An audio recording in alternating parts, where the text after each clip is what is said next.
The blue sun of Niova cast long shadows across the meeting grounds. Jia walked with her head held high.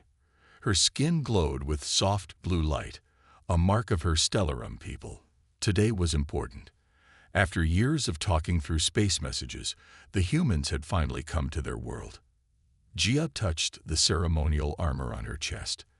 As leader of the guard, it was her job to keep everyone safe. She watched the strange human ships land in the distance. They were so different from Stellarum craft, blocky and practical rather than curved and flowing. "They are here," said Quan, her second in command. His skin pulsed with nervous energy, making the blue glow flicker. "Yes, a new chapter begins today," Jia replied. She felt both excited and worried. The humans were unknown, different in ways that made some of her people afraid. The first humans walked from their ship. Jia noticed right away how solid they looked. No glow to their skin, their movements quick but less fluid than her people. At the front walked a tall human with short black hair. This one wore clothes that looked like a uniform with patches showing stars and strange symbols. "Welcome to Niova," Jia said, placing her hand over her chest in the traditional greeting.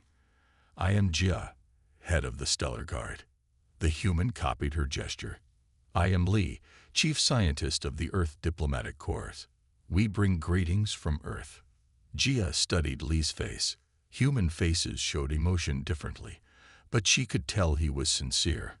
Behind him stood other humans, some in similar uniforms, others in what looked like protective gear with clear helmets. "Please, follow me to the meeting hall. Our elders wait to begin the welcome ceremony," she said. As they walked, Li moved closer to Jia. "Your bioluminescence is fascinating. Is it always active?" Jia smiled. "It changes with our emotions and energy. Right now, mine shows formal attention." She made her glow pulse once brighter. That was a greeting. Li's eyes widened with interest. Amazing. On Earth, some sea creatures use bioluminescence, but nothing so complex or beautiful. Their conversation stopped as they reached the Great Hall.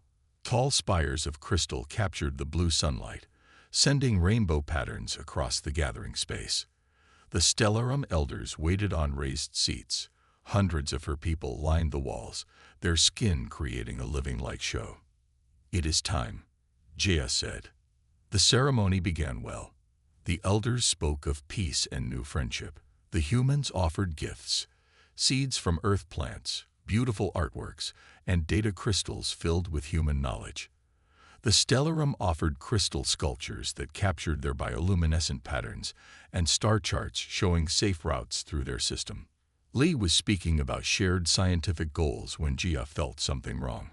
Her warrior senses, sharpened by years of training, detected movement where there should be none. "And we hope to learn from your advanced understanding off." Li's words cut off as he noticed Jia's sudden alertness. From behind a crystal column, a dark figure leaped. Not Stellarum. The movement was wrong. The shape was bulky, armored. Morcadi, the rival species from the outer moons, had sworn to prevent any new alliances. "Protect the humans," Jia shouted, her skin flashing bright warning colors. She jumped forward, placing herself between the attacker and Li. The Morcadi warrior swung a curved blade. Jia blocked with her arm guard, then struck back. More attackers appeared. The hall erupted in chaos. Jia fought fiercely, her movements a blur as she took down 2 attackers. But a third slipped past her guard. Pain exploded in her side as a ceremonial blade sliced through her armor. The blade glowed with unnatural purple light. Poison. Jia knew immediately what it was. Morcadi neurotoxin, deadly to her people. She staggered, still fighting. With one last burst of strength, she struck down her attacker. Then her legs gave way. The poison spread quickly, leaving numbness behind. As Jia collapsed to the floor, her vision blurring, she saw Li rush to her side. The human's face showed concern as he called for help. "Poison," Jia whispered, her glow fading. Morcadi blade. Then darkness took her. Bright lights hurt Jia's eyes when she woke. She was in the healing center. The white walls and crystal machines of the Stellarum Medical Facility surrounded her. Her body felt heavy and cold. When she tried to move her arm, it barely lifted. "Do not try to move," said Hoon, the chief healer. His face looked worried. The normal blue glow of his skin was dim with concern. "The poison is spreading." Jia looked down at her side. The wound was covered, but dark purple lines spread out from under the bandage. The Morchetti poison was moving through her veins. "The humans?" she asked, her voice weak. "Safe. Your guards stopped the attack." Hoon checked the machines around her bed. "But you? The situation is not good." The door opened, and Lee walked in with Quan. The human looked tired, with dark circles under his eyes. He had been working without rest since the attack. "How is she?" Lee asked. Hoon shook his head. "The Morchetti toxin is designed to attack Stellarum biology. It targets the light-producing cells first, then spreads to the nervous system. In 2 days, it will reach her heart." "And your treatments?" Lee moved closer to Jia's bed. "Nothing works." Hoon's skin flickered with frustration. "This poison is new. We have no cure." Jia tried to sit up but couldn't. The room spun around her. The poison was already affecting her balance. "How many days do I have?" she asked. 4, maybe 5, said Hoon. "Then the damage cannot be reversed." Lee stepped forward. His face showed deep thought. "I've been studying Stellarum biology for the past 3 years. Your nervous system has similarities to some Earth reptiles." Quan looked at the human with doubt. "What does that matter now?" "It might matter a lot." Lee pulled out a small device and showed them images of Stellarum cells compared to Earth snake cells. "The way your light-producing organs connect to your nervous system is similar to how venom glands work in certain snakes." Jia watched Lee's face. There was something there. Hope, maybe. "I have an idea," Lee said. "But I need to return to our settlement first. I have something there that might help." Hoon looked skeptical. "We've tried all known antitoxins." "Not all," Lee said. "You haven't tried Earth remedies yet." He turned to Jia. "I need your permission to try something experimental. I can't promise it will work." Jia felt the cold spread of poison in her chest. Each breath was getting harder. What choice did she have? "Go," she whispered. Lee nodded and hurried out. The hours passed slowly for Jia. The poison continued its work. By evening, she could no longer feel her legs. The beautiful glow of her skin was fading, turning ashy gray. Quan stayed by her side. "The human seemed confident," he said. "Lee has kind eyes," Jia replied. "Whatever happens, the alliance must continue. Promise me." Quan took her hand. "Save your strength. The human will return." As night fell on Neova, Jia's condition worsened. The healers worked constantly, trying to slow the poison. Nothing helped. The dark lines now reached her chest, creeping toward her heart. "We should call her family," Hoon told Quan quietly. "They should prepare." The door burst open. Lee rushed in, carrying a sealed container. Behind him came 2 other humans with equipment. "I'm not too late," Lee said, seeing Jia still conscious. "What is that?" Quan asked, pointing to the container. Lee placed it carefully on a table. Through the clear sides, Jia could see something moving. A long, scaled creature with patterned skin coiled inside. "This is Ta," Lee said, "and Earth King Cobra, modified with genetic engineering for my research." He looked at Jia with serious eyes. "And inside him is what might save your life." Hoon stepped forward. "A primitive Earth animal. How can this help?" Lee opened his equipment cases, because sometimes the only thing that can fight a poison is another poison. Jia watched the snake move in its container. Its eyes seemed to look right at her. Strange, she thought, how something from another world might be her last hope. "Let me show you what I have in mind," Lee said, as the other humans began setting up their equipment. Lee carried the clear container carefully through the human settlement. People stopped and watched as he hurried past. Everyone knew about the attack on the meeting hall. Everyone knew about the Stellarum warrior who had saved the human delegation. Lee, wait. Sun, the medical officer, ran to catch up with him. Her short hair bounced as she stopped beside him. Is that Ta? She asked, looking at the container. Inside, the king cobra moved slowly, its scales shining in the light. Yes, I need your help. Lee didn't stop walking. He headed for the science building. Once inside his lab, Lee placed the container on a special table. He touched a panel, and soft heat lamps turned on above the snake. Ta lifted his head, moving toward the warmth. What are you planning? Sun asked. She looked worried. Everyone's talking about the poisoned Stellarum warrior. Her name is Jia, Lee said. He opened screens showing detailed cell pictures. Look at this, Stellarum cells and Cobra cells. See the similarities. Sun studied the images. The membrane structures do look alike. But what does that mean? Lee pointed to Ta. I've been studying him for 3 years. This is no ordinary cobra. I modified his venom to include special proteins, antibodies that can bind to toxins. Like an antivenom. Exactly, but much more complex. Lee showed more images. The Morchetti poison targets the light-producing cells in Stellarum bodies, then attacks the nervous system.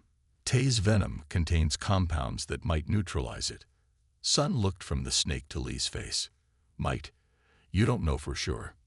It's our best chance. Lee ran a hand through his hair. Jia has maybe 4 days left. The Stellarum have no cure. So what's the problem? We extract some venom and try it. Lee shook his head. It's not that simple. I need the full venom glands to create enough of the treatment, and I need the living tissue to keep the antibodies active. Sun's eyes widened as she understood. The whole glands. But that would kill Ta. Lee nodded slowly. He reached out and touched the container. Inside, Ta raised his head, looking at Lee with unblinking eyes. I've raised him from hatching, Lee said quietly. He's helped me learn so much about venom compounds. He's the reason I was chosen for this mission in the first place. Sun put a hand on Lee's shoulder. There must be another way. I've checked every option. Lee looked at the data again. The Morchetti toxin is specifically designed to kill the Stellarum. Without Ta's venom glands, Jia will die. And the Alliance might die with her, Sun added. The reports say she's an important leader. Lee opened another drawer and took out surgical tools. I need to prepare everything. It has to be perfect. Sun watched him work for a moment. You care about her, don't you? The Stellarum warrior. I care about all life, Lee said. Human, Stellarum, even Ta. That's why this is so hard. He looked at the cobra again. But sometimes one life must be given to save another. Lee continued preparing his equipment. He mixed chemicals in small vials, checked readings on machines, and sorted through surgical tools. His hands moved quickly, but his face showed his troubled thoughts. Will you help me? He finally asked Sun. She nodded. What do you need? Get the portable lab ready. We'll need to process the venom at the Stellarum facility. He turned to a communications panel. I also need to talk to Dr. Min. We need his expertise on antibody stabilization. As Sun left to prepare the equipment, Lee stood alone with Ta. He opened the container and gently lifted the cobra. Ta wrapped loosely around Lee's arm, his tongue flicking out. I'm sorry, old friend, Lee whispered. I wish there was another way. The cobra seemed to watch Lee's face. So many Earth cultures saw snakes as symbols of healing and renewal. Now, far from Earth, a snake would once again bring healing, but at the greatest cost. Lee placed Ta back in the container. Let's go save her. Night had fallen when Lee returned to the Stellarum Healing Center. The building glowed with soft blue light. Inside, Jia's condition had worsened. The purple lines of poison now covered most of her body. Her skin barely glowed at all. Lee placed Ta's container beside Jia's bed. The cobra moved slowly, watching everything with dark eyes. "She is worse," Hoon said. "The poison moves faster than we expected." Lee nodded. "Then we must work quickly." He looked at Ja. Her eyes were open, but clouded with pain. "Can she hear me?" "Yes," Hoon said. "Her mind is still clear, though she can barely speak now." Lee pulled a chair close to Ja's bed. Behind him, Sun and Dr. Min set up their equipment. The soft peeps of machines filled the room. "Jia," Lee said gently, "I want to tell you about Ta." Jia's eyes moved to the container. Her lips moved, but no sound came out. Lee placed a hand near hers, careful not to touch the poisoned skin. On Earth, snakes have special meaning to humans. In many old stories, they represent healing and new life. Jia blinked slowly. Lee took this as a sign to continue. When a snake sheds its skin, it emerges new. Some human cultures saw this as a symbol of being born again. Lee looked at Ta. In one ancient human civilization, their healing god carried a staff with a snake wrapped around it. Even today, this symbol is used by our healers. The cobra raised its head, hood spreading slightly as it watched Lee speak. "Ta is special. I changed his venom to help with my research." Lee leaned closer to Ja. "His venom contains something that might fight the poison in your body." A small sound came from Ja's throat. Her fingers twitched, trying to reach toward the snake. "I think she wants to know more," Quan said from across the room. Lee nodded. "In my homeland, there was a story of a great snake that lived in a mountain. This snake could take away sickness by taking it into itself." As Lee spoke, Jia's eyes began to close. The poison was pulling her into darkness, but she fought to stay awake, to hear his words. "Jia," Lee said urgently, "can you still hear me?" Her eyes opened slightly. The room seemed to fade in and out for her. Strange images filled her mind. Huge snakes with rainbow scales, human figures with snake bodies, and her own ancestors reaching out to her. In her state, she may be seeing visions, Hoon explained. The poison affects the mind near the end. Lee continued speaking, his voice low and calm. "Humans and snakes have lived together for thousands of years. We feared them, respected them, and learned from them." Jia's breathing became more labored. The machines around her bed made warning sounds. Hoon and the other healers moved quickly, checking readings and adjusting treatments. "We're losing her faster than expected," Hoon said. "The poison has reached her core systems." Lee stood up. He looked at Ta one last time. The cobra seemed to meet his gaze, calm and knowing. "Begin the procedure," Lee told Sun and Dr. Min. "We have no more time." As they prepared, Lee opened the container and carefully lifted Ta out. The snake wrapped gently around his arm, as it had done many times before. "Will it bite her?" Quan asked nervously. "No," Lee said. "That's not how this works." He brought Ta close to Ja's bed. The Stellarum warrior's eyes opened slightly. The cobra stretched forward, its tongue flicking out as if tasting the poison in the air. "The procedure will extract special compounds from Ta's venom glands," Lee explained to the Stellarum healers. "These compounds might bind to the Morchetti poison and neutralize it." "Might?" Quan asked. "I believe it will work," Lee said, "but Ta will not survive the procedure." The room went silent. Even the Stellarum, so different from humans, understood the meaning of sacrifice. Jia's hand moved slightly on the bed. With great effort, she touched a finger to the cobra's scales. For a moment, the dying glow of her skin and the pattern on Ta's scales seemed to mirror each other. "It's time," Lee said quietly. The room was quiet except for the soft sounds of machines. Lee held Ta gently as Sun prepared the surgical tools. Dr. Min checked the chemicals one last time. They were ready. "We need to move to the lab room," Lee said. "This procedure is delicate." Hoon led them to a clean room next door. The walls were smooth white crystal. Special lights kept the air clean of germs. A large table sat in the middle. Will you watch over her? Lee asked Quan, nodding toward Jia. With my life, Quan promised. His skin glowed with worry as he sat beside his leader. In the lab room, Lee placed Ta on the table. The cobra moved slowly, calmly. It was as if the snake knew what was about to happen. Amazing, Hoon said, watching the snake. It shows no fear. Ta has always been special, Lee said. He stroked the cobra's head with one finger. Most snakes would be scared and angry in a strange place. Sun handed Lee a small device. The scanner is ready. Lee held the scanner over Ta's body. A 3D image appeared above the table, showing the inside of the snake. Two small sacs near the head glowed bright green. The venom glands, Lee explained, modified over 3 years to produce the special proteins we need. So small, Hoon said. Can they really save Jia? Size doesn't always show power, Lee replied. Some of the deadliest things on Earth are tiny. Dr. Min brought over a tray with small bottles of clear liquid. The stabilizing solution is ready. Lee took a deep breath. Once we begin, we must work quickly. The compounds will break down within minutes after. He couldn't finish the sentence. Sun put a hand on his shoulder. We understand. Lee leaned down close to Ta. Thank you, old friend, he whispered, for everything you've taught me, for all we've learned together. The cobra's tongue flicked out, touching Lee's hand. The humans in the room felt tears in their eyes.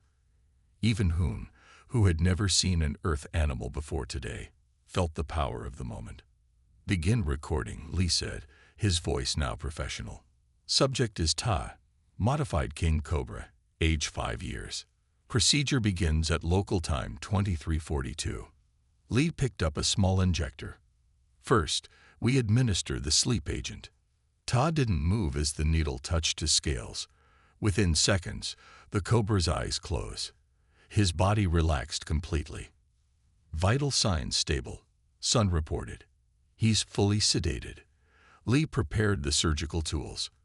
His hands were steady, but his face showed his pain. Making first incision. The procedure was fast but careful. Lee worked with perfect focus. His hands moved with skill as he removed the 2 venom glands intact.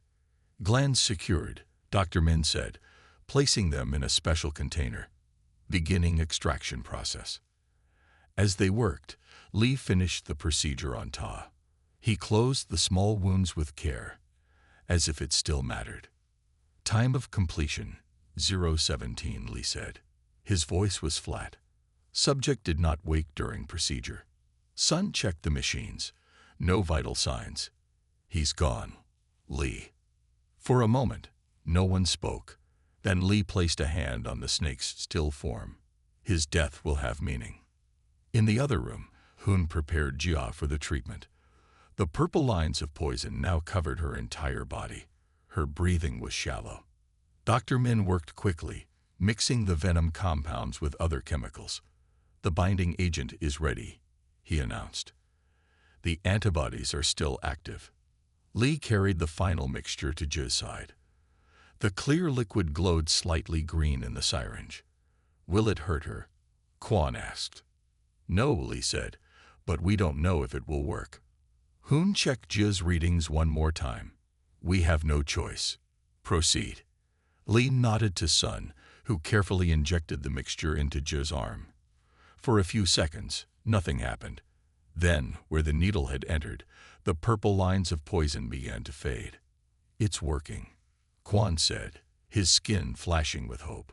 The local area is responding, Lee cautioned, but the poison is throughout her body. It will take time to see if the treatment spreads.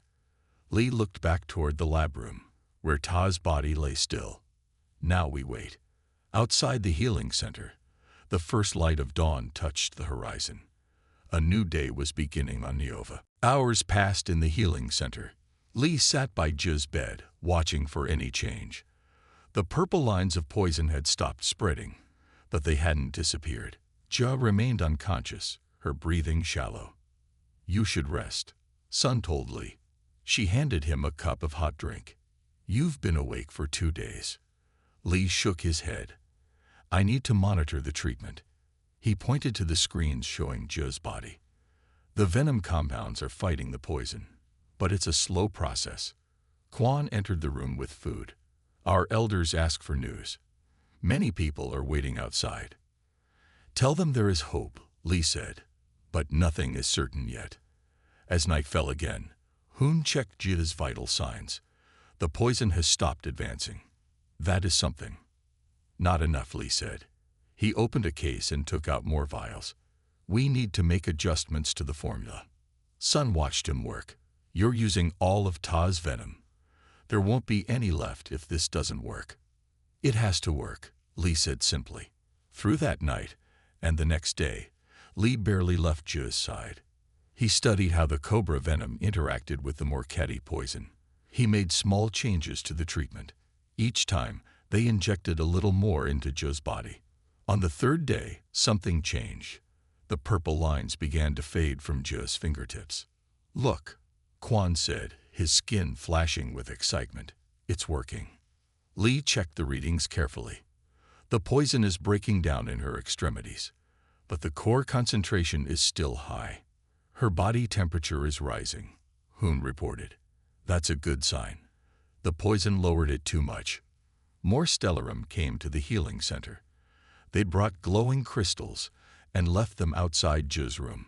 It was their tradition for the sick. Your people care deeply for her, Sun said to Quan. She is not just a warrior, Quan explained.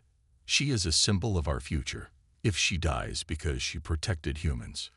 He didn't finish, but everyone understood. The Alliance would die with her. On the fourth day, Lee fell asleep in his chair. He had not rested properly since the attack.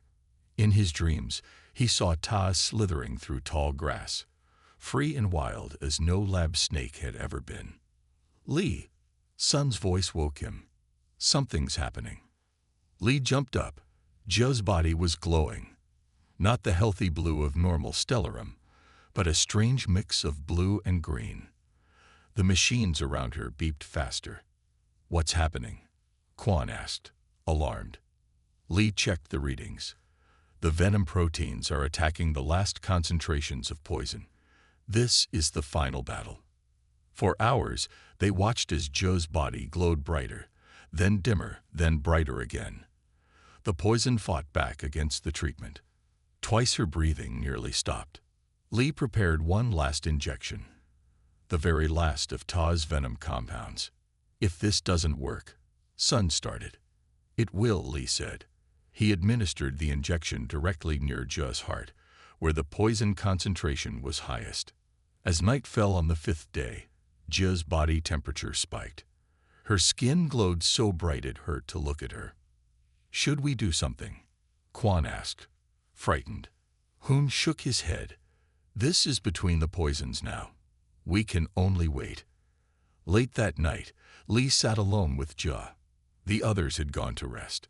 He held a small box containing Ta's body, wrapped in soft cloth. Your sacrifice will not be for nothing, he promised his friend. As if in answer, the monitor's changed tone. The bright glow of Zhe's skin began to fade, not to the sickly gray of poisoning, but to a softer, natural blue. Lee leaned forward, hardly daring to hope. The purple lines were disappearing from Zhe's chest. Hoon, he called. Sun, come quickly. They rushed in, followed by Quan and other Stellarum. The poison readings are dropping, Hoon said in amazement. Rapidly. Her natural glow is returning, Quan added. Lee checked every reading twice. The cobra venom had finally won its battle against the Morcatti poison. The dangerous compounds were breaking down. She's going to live, Lee said. Relief washed over him like a wave. As dawn broke on the sixth day, Zhe's eyes opened for the first time in nearly a week. Zhe's eyes adjusted slowly to the light.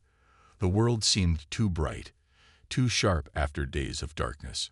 She tried to speak, but her throat was dry. Water, Hoon said, holding a cup to her lips. Zhe drank slowly. Her skin glowed a soft blue again. The ugly purple lines were gone. She looked at her arms in wonder. Welcome back, Lee said. He stood nearby, his face tired but happy. The poison? Jia asked, her voice rough from disuse. Gone, Hoon confirmed. The human treatment worked.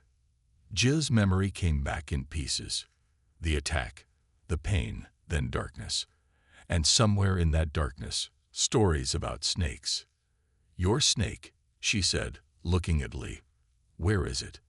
Lee's smile faded. Tai is gone. The procedure to extract his venom glands was fatal. Jia's glow dimmed with sadness. He died for me, a creature who never knew me. Lee nodded.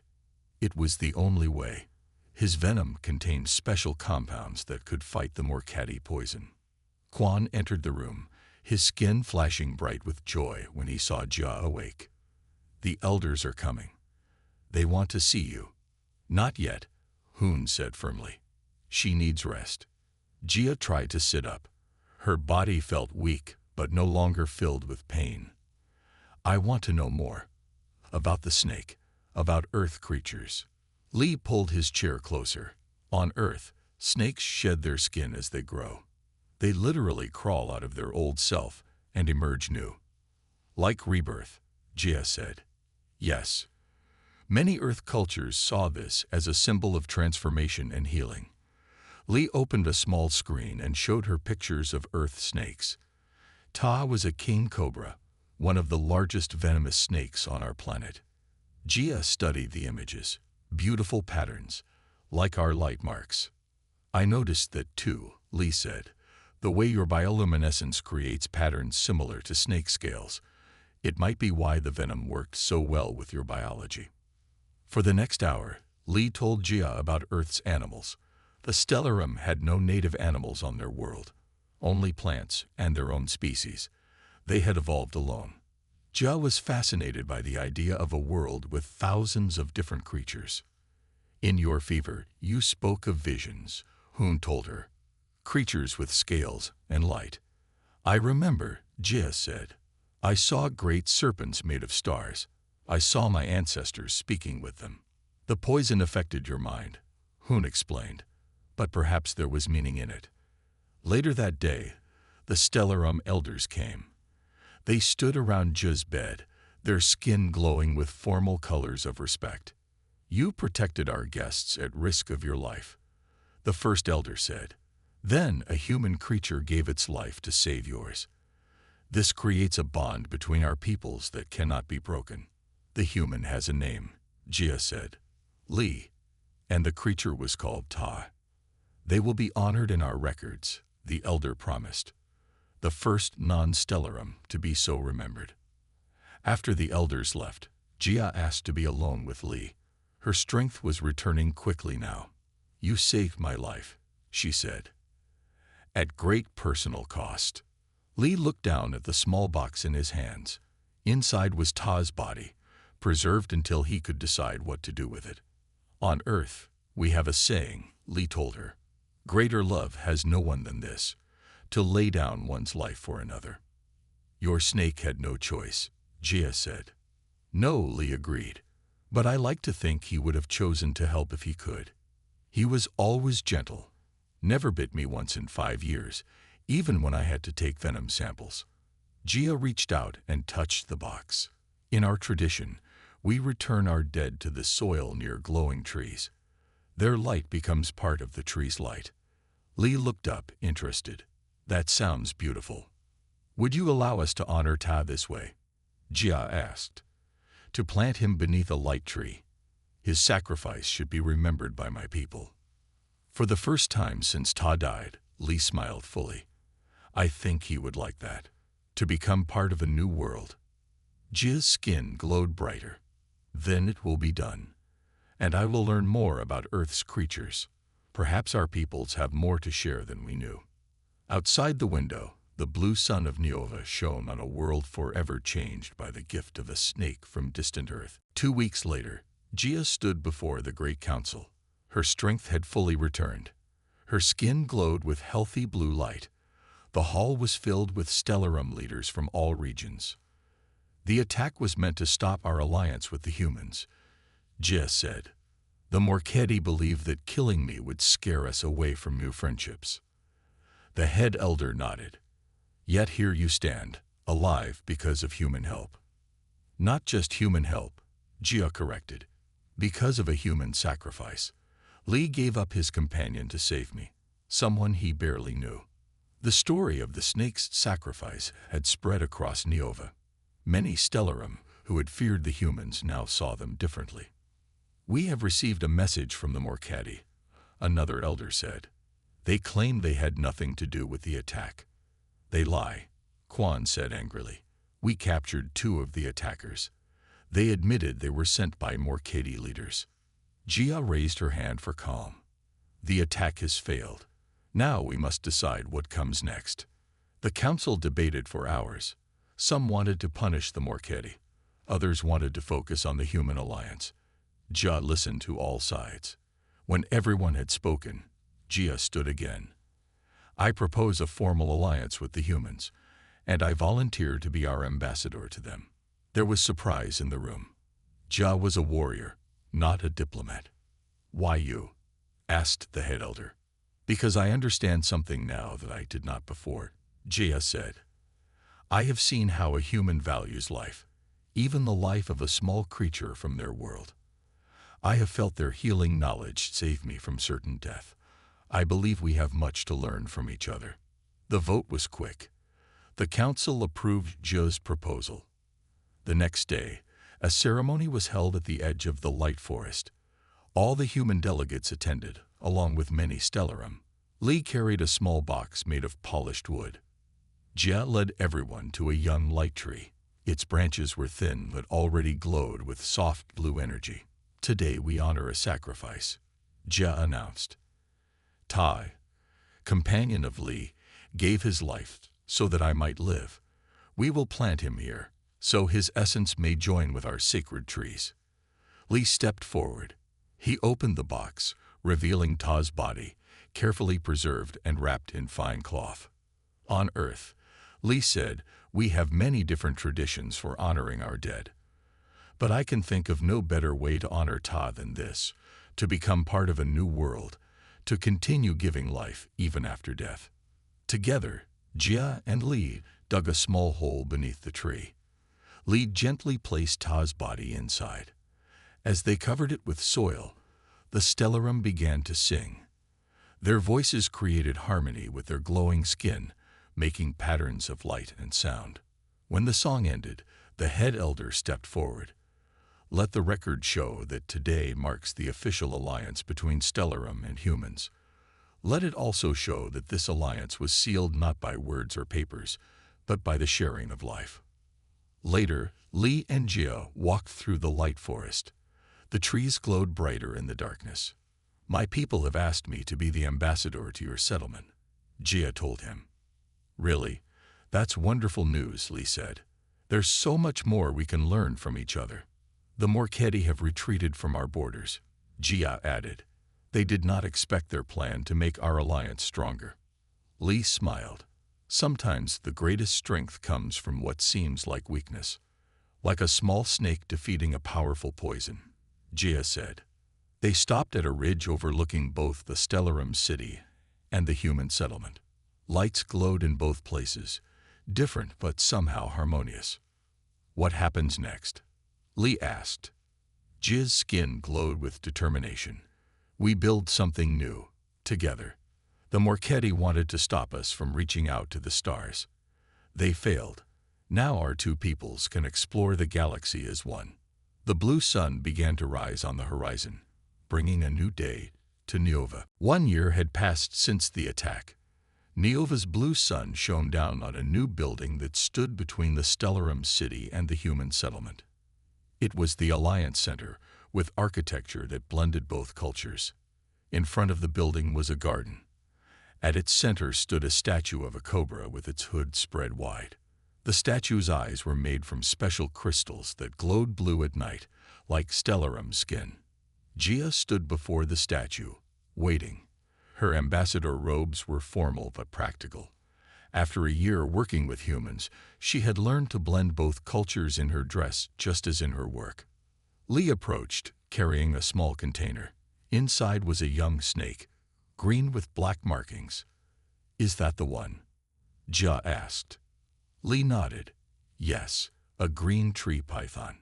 Non-venomous but beautiful. Perfect for the education center."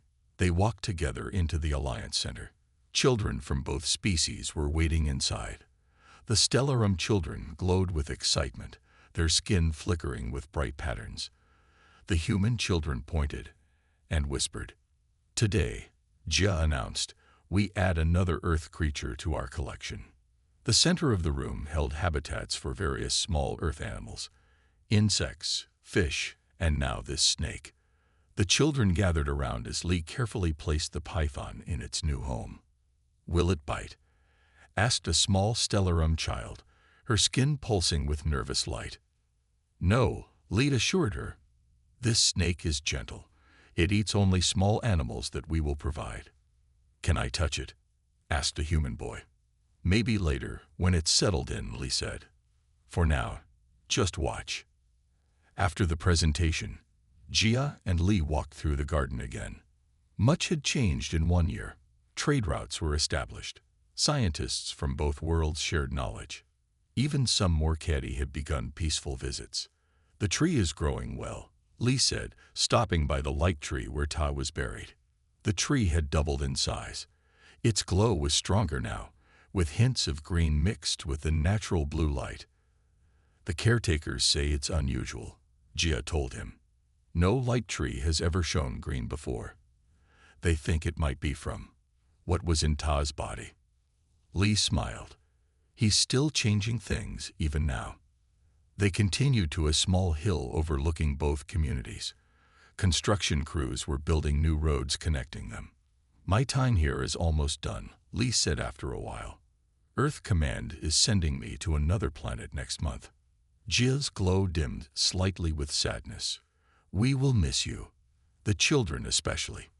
"I hear you've been asked to visit Earth," Lee said. "Yes, as the first Stellarum ambassador." Jia looked at the sky. "I never thought I would see other worlds." "You'll like Earth. We have many snakes there." Lee smiled. "And the Xenobiology Institute wants to create a special Stellarum habitat. They need your help to get it right." As sunset approached, a ceremony began in the garden. Both Stellarum and humans gathered around the Cobra statue. Today marked 1 year since the peace treaty was signed. The head elder of the Stellarum spoke first. "From danger came safety. From fear came friendship. From death came new life." The human leader spoke next. "1 year ago, our worlds were separate. Today, we stand as one people with 2 homes." Together, they activated the statue. The crystal eyes began to glow. Then, to everyone's amazement, the statue's entire body lit up with patterns matching the light tree's blue-green glow. Jia gasped. "That wasn't planned." Lee looked at the statue, then at the tree. "Perhaps Tai has one more surprise for us." Around the garden, Stellarum children began to glow in the same pattern. They hadn't practiced this. It was happening naturally. Their skin mimicked the snake statue's light. A human child reached out and took the hand of a Stellarum child. More children joined hands, forming a circle around the garden. "Look," Lee whispered. "They don't see differences anymore." Jia's skin glowed bright with joy. "This is the real legacy. Not just peace between our peoples, but true understanding." As night fell completely, the garden glowed with light from the statue, the tree, and the Stellarum people. Stars appeared overhead, the same stars that both species would now explore together. "It was worth it," Lee said softly. "Everything that happened, every sacrifice." "Yes," Jia agreed. "And we will remember always how it began, with a poisoned blade, a brave human, and a snake named Tai."